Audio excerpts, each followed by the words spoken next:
sa kanyang kabayanihan. Alam niyo po, yung nangyayari ngayon kay Senator Marcoleta, given another time, siguro ito na po yung laman ng balita. Dapat ito na yung pinakakarumal-dumal na maaari natin pwedeng gawin sa isang tao. Marami sa amin ang hindi nakakalimutan itong paghihirap na pinagdadaanan nyo ngayon. Mabigat po yan. Mabigat po yung pinagdadaanan nyo. At sanay po kami na kayo ang lumalaban para sa amin. Matibay ang, at malakas ang panawagan ng tao na ibalik si Digong, ihalal si Sara. Ang EBP, nasa harap ninyo. Andito rin ang ating legal. Andito din ang ating membership. Andito naman ang kinatawan din natin sa NCR, ang linyang likod. Ito po yung bagong core team. Ano ang unang gagawin natin sa susunod na 90 days? At paano natin ipadadama sa tao ang resulta ng GA ng partido or the General Assembly at hamon ng SANA ay SONA pala. First 90 days ba no?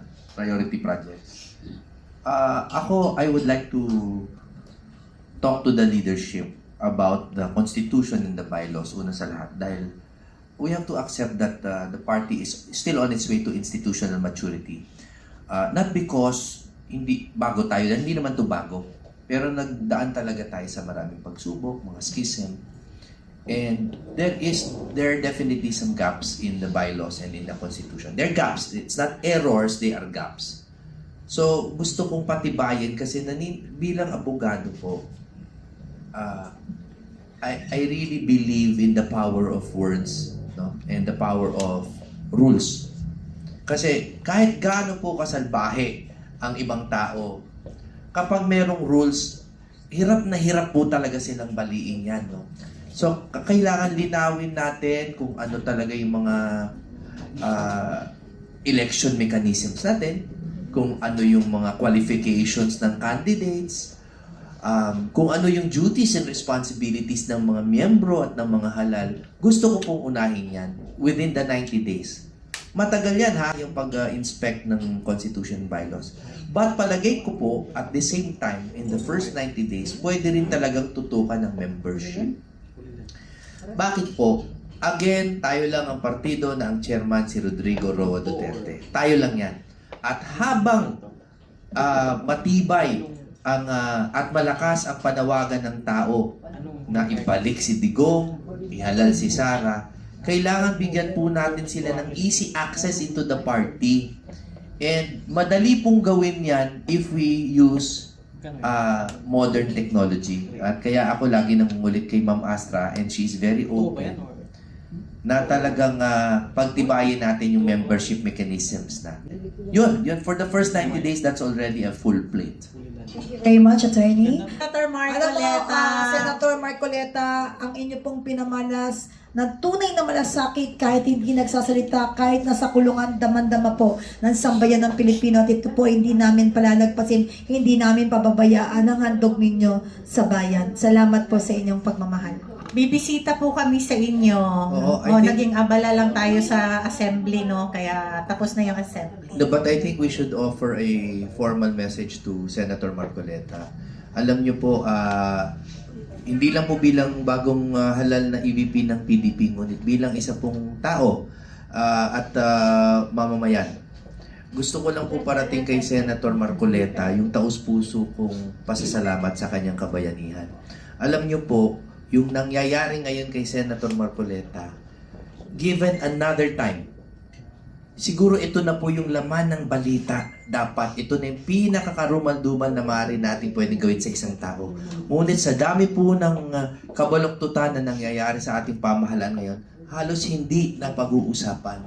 Senator Marcoleta, maligayang kaarawan po. Gusto kong malaman ninyo na marami sa amin ang hindi nakakalimutan itong paghihirap na pinagdadaanan nyo ngayon. Mabigat po yan. Mabigat po yung pinagdadaanan nyo at sanay po kami na kayo ang lumalaban para sa amin. Kaya po hirap na hirap kami ngayon. Hindi namin malaman kung paano naman namin ikaw ipaglalaban. Pero rest assured na lahat kami naghahanap ng paraan para po magkaisa at ipaglaban po kayo Dahil alam namin ang ginagawa sa inyo ay isang political persecution at hindi po namin ito palalagpasin. Bigyan nyo kami ng konting panahon para lang ipaglaban kayo. For now, happy birthday, God bless you, mahal ka namin at lagi kaming susuporta sa iyo. Kape. We love you, Kaibe. Senator. As a birthday gift, I'd like to request Ka Astra to lead us in prayer, no? For a blessing para kay Senator please. Marcoleta. Yes, please. Kahit maigsi na prayer lang po na blessing on his birthday. Father, hindi man kami magkapareho ng paniniwala or religious group ni Senator Marcoleta, but we here right now in the Kapihan sa PDP Laban, we join together our faith. We are here to ask for your blessings. We pray, Father God, that you will comfort him sa mga oras na siya ay nag-iisa sa kanyang selda, O Diyos. Nais ka naming pasalamatan, O Diyos, for bringing him to us, Filipinos, for his life that he is fighting for the good of our country, O Lord God. We would like to thank you. And we believe, Lord, that you will honor his heart, his motive, and his vision for our country. Father, for every injustice, Lord, that he has faced, we know that you are the God of justice. And you will bring, Lord, victory in his life, and you will bring comfort to his family. Father, right now, as we honor your name, we would like also to ask for your grace and your mercy and for your justice, Lord, to be upon him. Let every effort, let everything that he has done, the sacrifices that he did for this country, Lord, be multiplied in goodness, be multiplied in faith, O Lord God.